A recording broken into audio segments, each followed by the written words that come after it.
महागणपतिं मनसा स्मरामि महागणपतिं మనసా స్మరామి. TR creations family అందరికీ నా హృదయపూర్వక ధన్యవాదాలు.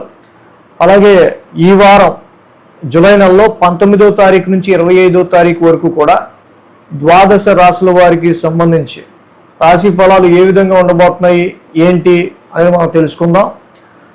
ఈ వారం మనం ముఖ్యంగా చూసినట్టయితే మేజర్ ట్రాన్సిటల్ చేంజెస్లో బుధుడి యొక్క రెట్రాగ్రేషన్ అనేది ఇక్కడ మనకి మెయిన్గా 24వ తారీఖు వరకు కూడా జరుగుతుంది. బుధుడు వక్రంలో ఉన్నారు. అలాగే రవి కూడా ఇక్కడ మిథునం నుంచి కర్కాటక రాశిలోకి రవి యొక్క సంచారం మొదలైంది. ఇక కుజుడు వృషభంలో, మిథునంలో బుధుడు, రవి గురులు ఇద్దరు కర్కాటక రాశిలో, శుక్రుడు సింహరాశిలో, కేతువు సింహరాశిలో, రాహువు కుంభరాశిలో, మేన్ రాశిలో శని యొక్క సంచారం అనేది నడుస్తూ ఉంది. సో ఇక్కడ మనం చూస్తే మేజర్గా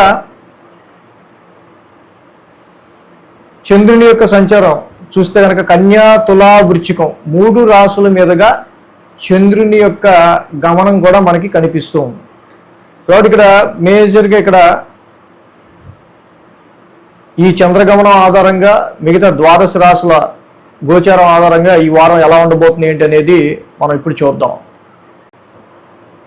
మేషరాశి వారికి సంబంధించి చూద్దాం. మేషరాశి వారికి సంబంధించి చూస్తే కనుక ఈ రాశికి యోగిస్తున్న గ్రహాలు ఈ వారం పంచమంలో శుక్రుడు, లాభంలో రాహువు, 2 గ్రహాల యొక్క అనుకూలత ఈ రాశి వాళ్ళకి మెయిన్గా ఇక్కడ యోగిస్తూ ఉంది.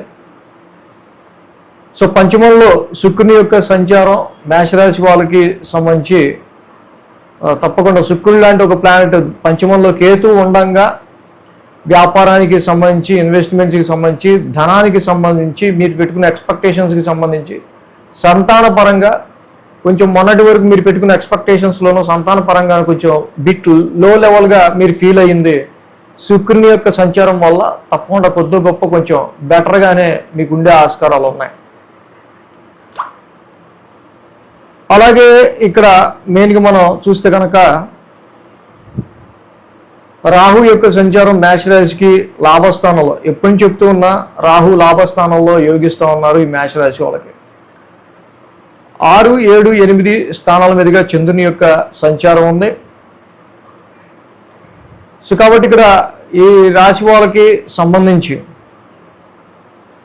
ఆది, సోమ, మంగళ, బుధ, గురు 5 రోజులు కూడా చంద్రబలం అయితే అనుకూలంగా ఉంది.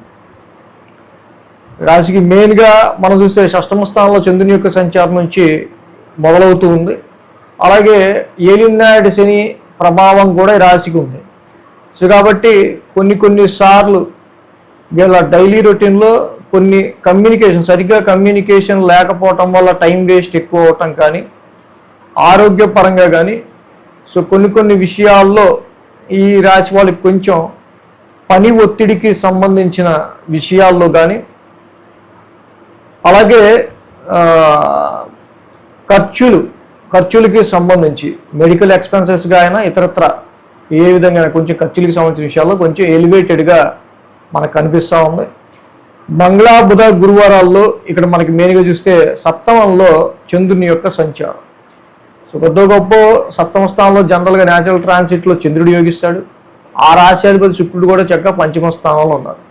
సో వ్యాపారానికి సంబంధించో, సంతానానికి సంబంధించో, సో మీరు పెట్టుకున్న ఎక్స్పెక్టేషన్స్కి సంబంధించిన విషయాల్లోనో సో చాలా వరకు కూడా మీకు నచ్చిన వాళ్ళతో, మిమ్మల్ని అభిమానించే వాళ్ళతో మీరు స్పెండ్ చేయడానికి మంగళ, బుధ, గురువారాలు కొంచెం మీరు ఎక్కువ అటువైపు ఎక్కువ ఇష్టపడే ఆస్కారాలు ఎక్కువ కనిపిస్తూ ఉన్నాయి. సో అలాగే మెయిన్గా శుక్ర, శనివారాల్లో అష్టమ చంద్రదోషం ఈ రాశి వాళ్ళకి కనిపిస్తూ ఉంది. కాబట్టి ఇక్కడ వాహనాలు నడిపే విషయంలో కానీ, ఇంటి మార్పుకి సంబంధించిన విషయాల్లో కానీ, ఆఫీసులో వస్తున్న కొన్ని చేంజెస్ విషయాల్లో కానీ కొంత మీకు అన్కంఫర్ట్ అనేది వారాంతానికి మనకు ఉండే ఆస్కారాలు కనిపిస్తూ ఉన్నాయి. సో కాబట్టి ఈ రాశికి ఇక్కడ ఏదైతే తృతీయంలో బుధుడి యొక్క రెట్రాగ్రేషన్, షార్ట్ జర్నీస్లో కమ్యూనికేషన్ సరిగ్గా లేని షార్ట్ జర్నీస్ చేయటం వల్ల టైం వేస్ట్ కానీ వాటి విషయాల్లో జాగ్రత్తగా ఉండటం. అలాగే ద్వితీయంలో కుజుడి యొక్క సంచారం కూడా ఈ రాశికి ఎక్కువగా కనిపిస్తుంది కాబట్టి ఆరోగ్యానికి, ముఖ్యంగా కుటుంబానికి సంబంధించిన ఎక్స్పెన్సెస్ విషయంలో కొంచెం జాగ్రత్తగా ఉండటం. సో వాక్స్థానంలోనే కుజుడు ఉన్నాడు కాబట్టి ధరణీ గర్భ సంభూతం చదువుకోవటం చాలా మంచిది. అలాగే శని యొక్క సంచారం, ఏలినాటి శని రాశి వారికి నడుస్తూ ఉంది. ఏలినాటి శని నడుస్తుంది కాబట్టి ప్రతి శనివారం శనికి తైలాభిషేకం చేయించడం, నల్ల నువ్వులు 1 కేజీ పావు, బ్లాక్ క్లాత్ దానం చేయటం చాలా మంచిది. ఈ వీడియో కనుక మీకు నచ్చినట్లయితే లైక్ చేయండి, షేర్ చేయండి. మరిన్ని అప్డేట్స్ కోసం సబ్స్క్రైబ్ చేయడం మాత్రం మర్చిపోకండి.